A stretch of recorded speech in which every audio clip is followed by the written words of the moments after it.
नमस्कार। SD online टिभीका लागि तयार पारिएको दृष्टिकोण समाचारमा हार्दिक स्वागत छ। म कृष्ण धामी। समाचारको सुरुमा आजका मुख्य हेडलाइनहरू। छिमेकीको कदम गलत, मुख्यमन्त्री भट्ट। भारतीय पक्षले विस्फोट गर्दा नेपालको बाटो भत्कियो। निर्माण सम्पन्नपछि घोरेटो बाटो प्रदेश सरकारलाई हस्तान्तरण, नेपाली सेनाले गर्यो मृतकका परिवारलाई सहयोग। दार्चुलामा ट्राफिक प्रहरीको यात्रु सहायता कक्ष स्थापना र हुनैनाथको एरिछानामा ज्येष्ठ नागरिक स्वास्थ्य परीक्षण कार्यक्रम सम्पन्न। दृष्टिकोण समाचारको साथमा राम्रो भनेकै राजेश सिलाइ centre, ladies and gents specialist, सुरक्षित घर, आरामदायी फर्निचर, छिप्लकेदार फर्निचर उद्योग एन्ड सप्लायर्स। दार्चुला डेरी, सबैको पहिलो रोजाई। गोरस खानुस्, स्वस्थ रहनुस्। अब ह्याप्पी बर्थडे एके बेकरीको साथमा तपाईको जन्मोत्सव सुखद रहोस्। All in one mobile repairing and training centre, नामै काफी छ। अब समाचार विस्तारमा। दार्चुला जिल्लाको ब्यास गाउँपालिका वडा नम्बर 2 तम्बाकु क्षेत्रमा भारतीय पक्षले गरेको विस्फोटका कारण बाटो भत्किएको छ। भारतीय क्षेत्रमा भइरहेको सडक विस्तारको काममा जिलेटिन पड्काएर नेपालतर्फको 30-40 मिटर पैदल बाटो भत्किएको हो। ब्यासको तम्बाकु क्षेत्रमा त्यसै पनि जोखिमयुक्त बाटो रहेको र त्यसैमाथि भारतीय पक्षले विस्फोट गरी बाटो भत्काउनु गलत रहेको सुदूरपश्चिम प्रदेश सरकारका मुख्यमन्त्री त्रिलोचन भट्टले बताउनुभयो। यो हुनु हुँदैन, किनभने मित्र राष्ट्र भनेको एक दुसरासँग मित्रता सहित नै काम गर्नुपर्ने हुन्छ। कसैले कसैलाई हेप्ने कुरा हुँदैन र त्यो कुराको पनि समाधान, यदि त्यस्तो प्रकारको समस्या आयो भने पनि त्यसको समाधान कूटनैतिक रूपबाट हुनुपर्छ र नेपाल सरकार त्यसको लागि अगाडि पनि छलफलमा पनि अथवा कूटनैतिक रूपबाट पनि हल गरोस् भन्ने हाम्रो चाहना छ र हामीलाई अप्ठ्यारो पार्ने काम हुनु हुँदैन, जनतालाई अप्ठ्यारो पार्ने काम हुनु हुँदैन। नेपाल सरकारको लगानीमा नेपाली सेनाले निर्माण गरेको घोरेटो बाटो हस्तान्तरण गर्ने कार्यक्रमका लागि दार्चुलाको घाँटी बगर पुगेका मुख्यमन्त्री भट्टले सो क्षेत्रको प्रत्यक्ष अवलोकन गर्नुभएको छ। नेपाल सरकारको 1,08,36,000 लागतमा नेपाली सेनाले निर्माण गरेको ब्यासको छाङ्रो तिङ्कर जोड्ने घाँटी बगर क्षेत्रको घोरेटो बाटो निर्माण सम्पन्न गरेपछि नेपाली सेनाले सुदूरपश्चिम प्रदेश सरकारलाई हस्तान्तरण गरेको छ। नेपाली सेनाका प्रवक्ता सन्तोष बल्लभ पौडेल, नेपाली सेना सुदूरपश्चिम पीर्तनाका पीर्तनापति निर्मल कुमार थापा लगायत सैनिक उच्च अधिकारीहरूको सहभागितामा घाँटी बगर क्षेत्रमै सुदूरपश्चिम प्रदेशका मुख्यमन्त्री त्रिलोचन भट्टले बाटोको उद्घाटन गर्नुभएको हो। गत जेठ 9 गतेबाट निर्माण कार्य थालेको नेपाली सेनाले 5 महिनाको अवधिमा कडा चट्टानी भूभाग काटेर 550 मिटर बाटो निर्माण गरेको हो। बाटो निर्माण सम्पन्न गरेपछि सो क्षेत्रमा आवत जावत गर्न सहज भएको सुदूरपश्चिम प्रदेशका मुख्यमन्त्री त्रिलोचन भट्टले बताउनुभयो। बाटो उद्घाटन गरेपछि प्रतिक्रिया दिँदै मुख्यमन्त्री त्रिलोचन भट्ट, पहिलो कुरा त अहिले जो नेपाल सरकारको आयोजना र नेपाली सेनाले निर्माण गरेको जो बाटो छ त्यसलाई हामीले प्रत्यक्ष हेऱ्यौँ पनि। एकदम नेपाली सेनाले धेरै मेहनत गरेर धेरै अप्ठ्यारो ठाउँमा पनि बाटो निर्माण भएको छ। यसको लागि तपाईहरू मार्फत नेपाली सेनालाई म धन्यवाद पनि दिन चाहन्छु।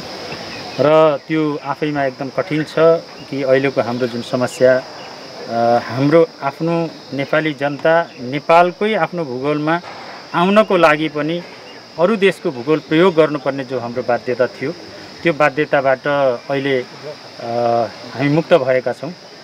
त्यो सुरुवात कमसेकम हामीले गरेका छौँ, पैदल मार्ग बनेको छ। ब्यास क्षेत्र जोड्ने तम्बाकु क्षेत्रमा झन्डै 200 मिटर चट्टानी भागमा अझै बाटो बनाउनु पर्ने अवस्था रहेको छ। सो क्षेत्रमा अहिले पैदल हिँड्न सक्ने बाटो भए पनि दीर्घकालीन रूपमा बाटो निर्माण गर्नुपर्ने देखिएको छ।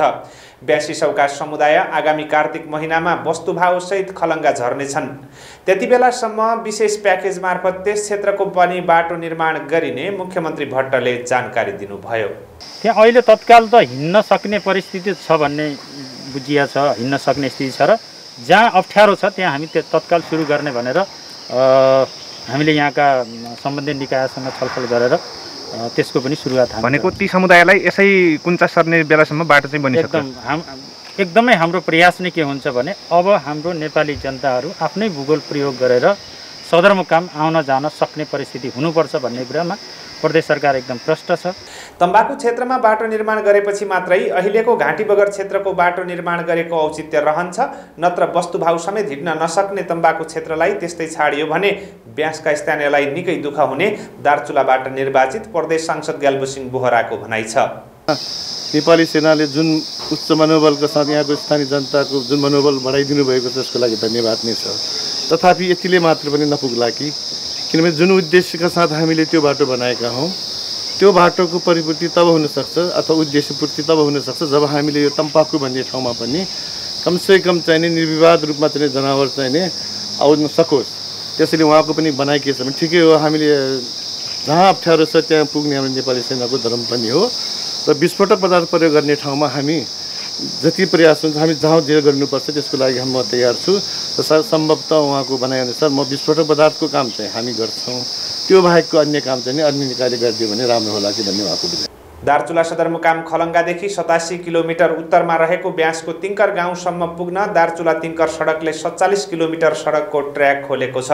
बाँकी क्षेत्रको सडक निर्माण गर्ने जिम्मेवारी नेपाली सेनाले पाएको छ। सडक निर्माणको प्रक्रियाबारे बताउँदै नेपाली सेनाका प्रवक्ता सन्तोष पल्लव पौडेल, यो टिमले अहिले चाहिँ प्रमुख रूपमा चाहिँ अब यो साइटको सर्वे गर्ने काम, क्याम्पहरू स्थापना गर्ने काम गरिरहेको छ भन्दाखेरि केन्द्रीय स्तरबाट निकासा भएको रकम अनुसारको चाहिँ ठेक्का गर्ने काम पनि सँगसँगै गर्न मिलाइरहेको छ। मलाई लाग्छ यो बोलपत्र आह्वान चाहिँ छिटै नै भइसकेपछि यो सँगसँगै काम सुरु हुन्छ। दार्चुला जिल्लाको ब्यास गाउँपालिकाको घाँटी बगर क्षेत्रमा नेपाली सेनासँगै घोरेटो बाटो निर्माण गर्ने क्रममा ढुङ्गा लागेर मृत्यु भएका स्थानीयका आफन्तलाई नेपाली सेनाले सम्मानसहित आर्थिक सहयोग गरेको छ।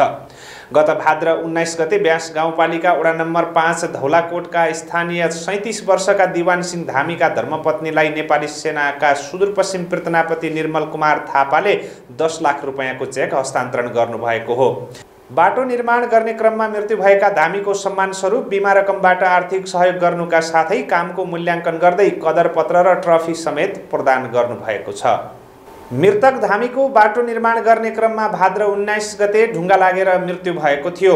नेपाली सेना दुर्गादल गुल्ममा एक कार्यक्रमको आयोजना गरी मृतकका आफन्तलाई सम्मानसहित आर्थिक सहयोग गरेको नेपाली सेना दुर्गादल गुल्म दार्चुलाका गुल्मपति विक्रमदेव थापाले जानकारी दिनुभयो। दृष्टिकोण समाचारमा एकैछिन व्यापारिक विश्राम। सबैको पहिलो रोजाई दार्चुला डेरी। गोरस खानुस्, स्वस्थ रहनुस्।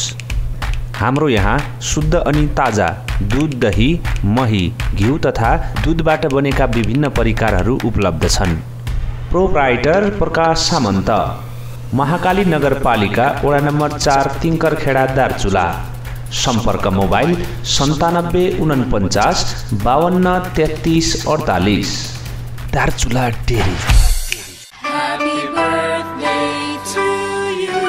अब ह्याप्पी बर्थडे एके बेकरीको साथमा।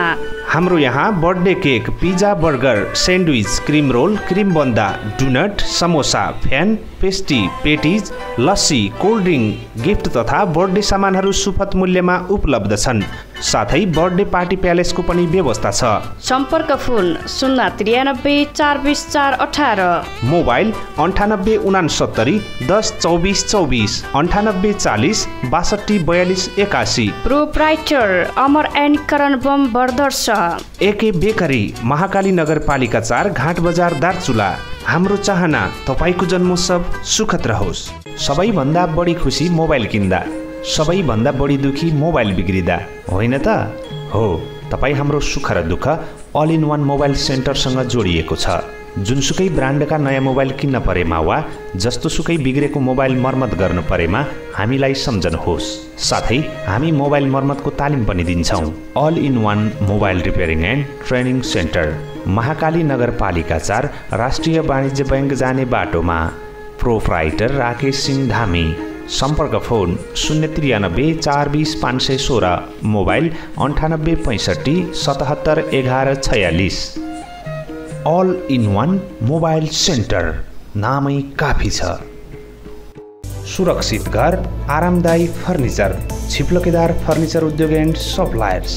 हामी कहाँ घरका लागि चाहिने सम्पूर्ण काठ, घर, भान्सा, अफिसका लागि चाहिने सम्पूर्ण फर्निचरहरू, विभिन्न बिउ बिजन तथा दैनिक उपभोग्य सामानहरू उपलब्ध छन्। अर्डर अनुसारका जुनसुकै सामान चाहिएमा हामीलाई सम्झिनुहोला। छिप्लकेदार फर्निचर उद्योग एन्ड सप्लायर्स, महाकाली नगरपालिका 4 खलङ्गा दार्चुला।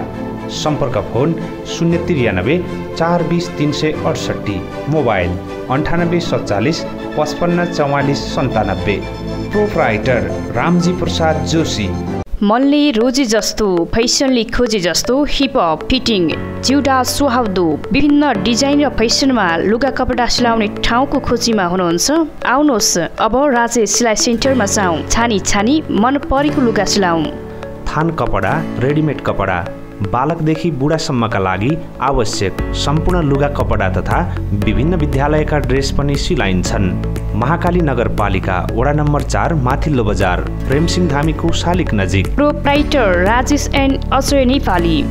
सम्पर्क फोन नम्बर 093 420 220, मोबाइल 98 48 73 4245। राम्रो भनेकै राजेश सिलाइ centre, ladies and gents specialist. विश्रामपछि समाचारमा पुनः स्वागत छ। अब बाँकी समाचार।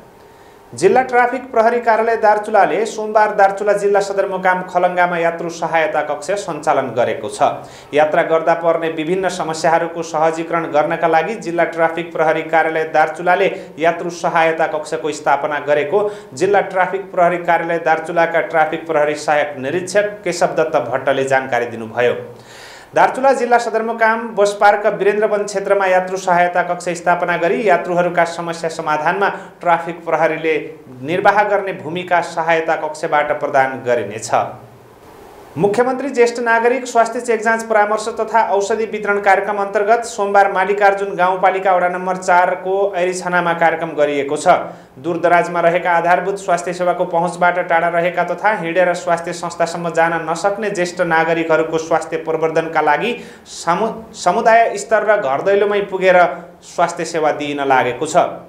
विश्वभर कोभिड-19 कोरोना भाइरसको महामारीको कठिन क्षणमा खास गरी ज्येष्ठ नागरिकहरू बढी जोखिममा रहेका छन्। यसलाई मध्यनजर गर्दै कोरोना संक्रमणबाट बस्ने उपायको बारेमा जानकारी दिइएको कार्यक्रमका मालिकार्जुन गाउँपालिका फोकल पर्सन हेल्थ असिस्टेन्ट तिलक सिंह धामीले जानकारी दिनुभयो। कार्यक्रम अन्तर्गत सोमबार 7 जनाको स्वास्थ्य परीक्षण गर्नुका साथै औषधि वितरण गरिएको हेल्थ असिस्टेन्ट धामीले जानकारी दिनुभयो। दृष्टिकोण समाचारको अन्त्यमा यस प्रसारणका मुख्य हेडलाइन पुनः एकपटक। छिमेकीको कदम गलत, मुख्यमन्त्री भट्ट। भारतीय पक्षले विस्फोट गर्दा नेपालको बाटो भत्कियो। निर्माण सम्पन्नपछि घोरेटो बाटो प्रदेश सरकारलाई हस्तान्तरण, नेपाली सेनाले गर्यो मृतकका परिवारलाई सहयोग। दार्चुलामा ट्राफिक प्रहरीको यात्रु सहायता कक्ष स्थापना र हुनैनाथको ऐरीछानामा ज्येष्ठ नागरिक स्वास्थ्य परीक्षण कार्यक्रम सम्पन्न। दृष्टिकोण समाचार सकियो। समाचारबाट हाम्रो सम्पूर्ण युनिट बिदा हुन्छौँ। नमस्कार।